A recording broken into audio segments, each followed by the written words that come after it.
నమస్తే అండి. నా పేరు doctor Bhavya Bayana, consultant surgical oncologist, Sri Pooja multi speciality hospital, Habsiguda. So ఈరోజు మనం క్యాన్సర్ స్క్రీనింగ్ అంటే ఏంటి, అది ఎవరు చేయించుకోవాలి, ఎన్ని రకాల క్యాన్సర్ స్క్రీనింగ్స్ అవైలబుల్ ఉన్నాయి అనేది డిస్కస్ చేద్దాం. సో క్యాన్సర్ స్క్రీనింగ్ అంటే ఏంటి అనే దాని మీద చాలా కన్ఫ్యూజన్ ఉంటుంది. అంటే చాలామంది నాకు ఏమీ కంప్లైంట్స్ లేవు, నాకు ఫ్యామిలీలో ఇంట్లో ఎవరికి క్యాన్సర్ ఉన్నట్టు, మా అమ్మ నాన్నలకి, అత్తమ్మ తాతలకి ఎవరికీ లేదు. అండ్ నాకు కూడా చాలా రెగ్యులర్ హెల్తీ డైట్ హ్యాబిట్స్ ఉన్నాయి, రెగ్యులర్గా ఎక్సర్సైజ్ చేస్తాను, ఏ విధమైన రిస్క్ ఫ్యాక్టర్స్ లేవు. కానీ నేను ఎందుకు క్యాన్సర్ స్క్రీనింగ్ చేయించుకోవాలి అనేది చాలామందికి ఉండే డౌట్. క్యాన్సర్ స్క్రీనింగ్ అనేది మనం ఎందుకు చేయించుకుంటాం అనేది ముందు అర్థం చేసుకోవాలి. క్యాన్సర్ స్క్రీనింగ్ అనేది 2 రకాలుగా చేయించుకుంటాం. ఒకటి, క్యాన్సర్ రాకముందే కొన్ని ప్రీ క్యాన్సరస్ స్టేజెస్ అంటారు. అంటే క్యాన్సర్ రాకముందే మనకి అర్లీగా క్యాన్సర్ అవ్వే తత్వం ఉన్నవి కనిపెడతాం అనమాట. అలాంటివి ముందు క్యాన్సర్ కింద మారకముందే తీసేయగలుగుతాం. ఇది సర్వైకల్ క్యాన్సర్ కానీ, అంటే గర్భసంచి ముఖద్వార క్యాన్సర్ కానీ, కోలన్ క్యాన్సర్, పెద్ద పేక్ క్యాన్సర్స్ కానీ ఈ పాసిబిలిటీస్ ఉన్నాయి. ఇంకొకటి ఏంటి, క్యాన్సర్ని అర్లీ స్టేజెస్లో కనిపెట్టడం.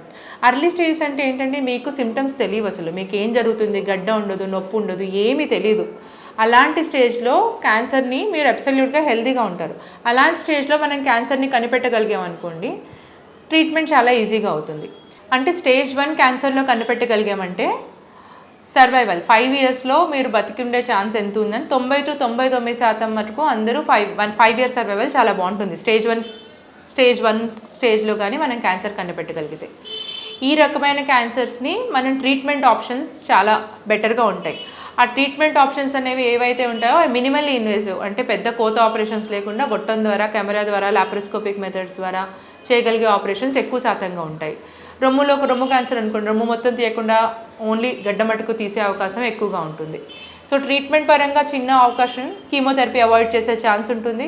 ఒక్క ట్రీట్మెంటే సరిపోయే అవకాశం ఎక్కువగా ఉంటుంది. అంటే మల్టిపుల్ ట్రీట్మెంట్స్, రేడియేషన్ కానీ, కీమోథెరపీ కానీ ఇవన్నీ కలిపి ఇవ్వాల్సిన అవసరం తగ్గొచ్చు. ఇంకొకటి ఏంటంటే ట్రీట్మెంట్ ఖర్చు కూడా తగ్గుతుంది. సో మనకి క్యాన్సర్ స్క్రీనింగ్ మీద ఖర్చు పెట్టే మనీ మీకు వేరే విధాలుగా రిటర్న్ వస్తుంది. సో ఇప్పుడు క్యాన్సర్ స్క్రీనింగ్లో ఏం చేయించుకోవాలి? స్క్రీనింగ్ జనరల్గా అవైలబుల్ ఉన్నాయి, రొటీన్గా చాలా తక్కువ క్యాన్సర్స్కి అవైలబుల్ ఉన్నాయి. ఈ ప్రివెంటల్ క్యాన్సర్స్ అంటే బ్రెస్ట్ క్యాన్సర్ ఒకటి. బ్రెస్ట్ క్యాన్సర్కి స్క్రీనింగ్లో ఏం చేస్తారు, మీరు సెల్ఫ్ బ్రెస్ట్ ఎగ్జామినేషన్, అంటే ప్రతి నెల మహిళ ఒక వయసు వచ్చాక నెలసరి అయిన తర్వాత ఒక 7 రోజులకి అలా అనుకోండి. 7 రోజులకి ఎందుకు అంటాం అంటే స్పెసిఫిక్గా మీకు రొమ్ములో నొప్పి కొంచెం తక్కువగా ఉంటుంది, టెండర్నెస్ తక్కువగా ఉంటుంది. అప్పుడు పడుకొని ఒక చేత్తో ఒక బ్రెస్ట్ని, ఇంకొక చేత్తో ఇంకో బ్రెస్ట్ని తడుముకొని చూసుకొని ఏమన్నా గడ్డల్లా అనిపిస్తే ఇమీడియట్గా డాక్టర్ని కన్సల్ట్ చేయడం. ఇంకొకటి క్లినికల్ బ్రెస్ట్ ఎగ్జామినేషన్, అంటే డాక్టర్ని కలిసి రెగ్యులర్గా డాక్టర్తో బ్రెస్ట్ చెక్ చేయించుకోవడం. మీరు చేసేదే మేము చేస్తాం, కానీ మాకు ఇంకా చిన్న గడ్డలు ఉంటే చాలా పాల్పేట్ చేసి మాకు ఐడెంటిఫై చేసే ఛాన్సెస్ ఎక్కువ ఉంటాయి. నెక్స్ట్ ఇంకా ఐడియల్గా ఏంటంటే మ్యామోగ్రఫీ.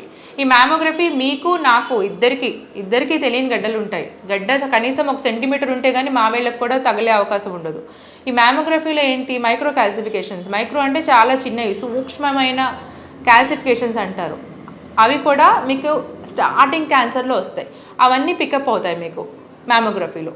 సో ప్రతి మహిళ ఇప్పుడు హైదరాబాద్లో ఉన్న పరిస్థితుల్లో చెప్పాలంటే 40 అబౌవ్ 40 సంవత్సరాలు పైబడిన మహిళ ప్రతి సంవత్సరం ఒకసారి బ్రెస్ట్ క్యాన్సర్కి మ్యామోగ్రఫీ స్క్రీనింగ్ చేయించుకోవచ్చు. ఇంకొక క్యాన్సర్కి స్క్రీనింగ్ ఉన్నది ఏంటంటే సర్వైకల్ క్యాన్సర్, అంటే గర్భాశయ ముఖద్వార క్యాన్సర్. దీనికి స్క్రీనింగ్ చాలా ఇంపార్టెంట్. 30 సంవత్సరాలు పైబడిన మహిళ, అంటే సెక్షువల్గా యాక్టివ్గా ఉన్న ప్రతి మహిళ ప్రతి 3 సంవత్సరాలకు ఒకసారి ప్యాప్స్మియర్ టెస్టింగ్ అంటారు, లేదంటే 5 సంవత్సరాలకు ఒకసారి హెచ్పివి టెస్టింగ్ అంటారు. ఈ టెస్ట్లో ఏదో ఒకటి చేయించుకోవాలి. ఎప్పటి వరకు చేయించుకోవాలంటే, మీరు ఇప్పుడు క్యాన్సర్కి మేము ఒక ట్రీట్మెంట్ ఇవ్వాలనుకుంటున్నాం, ఫిజియోలాజికల్ ఏజ్ మీరు అది తట్టుకునే పరిస్థితుల్లో ఉన్నారంటే అప్పటి వరకు చేయించుకోవాలి. ఈ స్క్రీనింగ్ ద్వారా మనకి అర్లీ స్టేజెస్ ఆఫ్ క్యాన్సర్స్ కూడా బయటపడతాయి. అలా ఏమైనా అర్లీ స్టేజెస్ ఉన్నాయనుకోండి, దానికి ట్రీట్మెంట్ మార్గాలు ఉన్నాయి. చిన్నగా కోనైజేషన్ అని, క్రయోథెరపీ అని, చిన్నగా పోయే ఆపరేషన్స్ చాలా ఉన్నాయి. సో అవి చేయించుకోవచ్చు సర్వైకల్ క్యాన్సర్స్లో. ఇంకా నెక్స్ట్ ఇంకో క్యాన్సర్ ఏంటంటే పెద్ద పేక్ క్యాన్సర్, కోలన్ క్యాన్సర్. ఈ పెద్ద పేక్ క్యాన్సర్లో ఏం చేయొచ్చు, కొలనోస్కోపీ, అంటే చిన్న గొట్టం పంపిస్తారు మలద్వారం ద్వారా. దాంట్లో ఏమన్నా అర్లీగా పుండ్లు ఏమైనా ఉన్నా, ఏమైనా చిన్న డౌట్ఫుల్ బుడగలు లాంటివి ఉంటాయి, అడినోమాస్ కానీ పాలిప్స్ కానీ, ఇవేమన్నా ఉంటే ఈ గడ్డలు జనరల్గా క్యాన్సర్ కింద అవుతాయి. ఇవే క్యాన్సర్ కింద అవుతాయి. అవి ఎన్ని సంవత్సరాలు పడతాయంటే 10 సంవత్సరాల దాకా పడతాయి. 10-15 సంవత్సరాల్లో ఇవి క్యాన్సర్ కింద మారే అవకాశం ఎక్కువగా ఉంటుంది. సో అలా మారకముందే ఈ గడ్డల్ని మీకు కొల్నోస్కోపీ ఏదైతే చేస్తున్నారో దాని ద్వారానే చిన్న గడ్డల్ని తొలగించేయచ్చు మొత్తానికి. లేదు డౌట్గా ఉందంటే ముక్క పరీక్ష చేసుకొని నెక్స్ట్ సిట్టింగ్లో ఆపరేషన్ చేయించుకోవచ్చు. సో మీకు కొల్నోస్కోపీ, మ్యామోగ్రఫీ, సర్వైకల్ క్యాన్సర్కి ప్యాప్స్మియర్ టెస్ట్ ఈ 3 రెగ్యులర్గా చేయించుకోవడం చాలా బెటర్. ఇంకా వేరే క్యాన్సర్స్కి స్క్రీనింగ్ ఉన్నాయా అంటే మగవాళ్ళలో ప్రాస్టేట్ క్యాన్సర్ అంటారు. ప్రాస్టేట్ క్యాన్సర్కి చిన్న blood test, prostate specific antigen అనే బ్లడ్ టెస్ట్ చేస్తారు, అది చేయించుకోవచ్చు. ఇంకా ఒక టెస్ట్ ఒక 20 ఆర్గన్స్ వరకు చూడొచ్చు అంటే సింపుల్ అల్ట్రాసౌండ్ అబ్డామెన్. ప్రతి సంవత్సరం ఒకసారి కుదిరినంత వరకు, రేడియేషన్ ఉండదు, కాస్ట్ కూడా తక్కువ.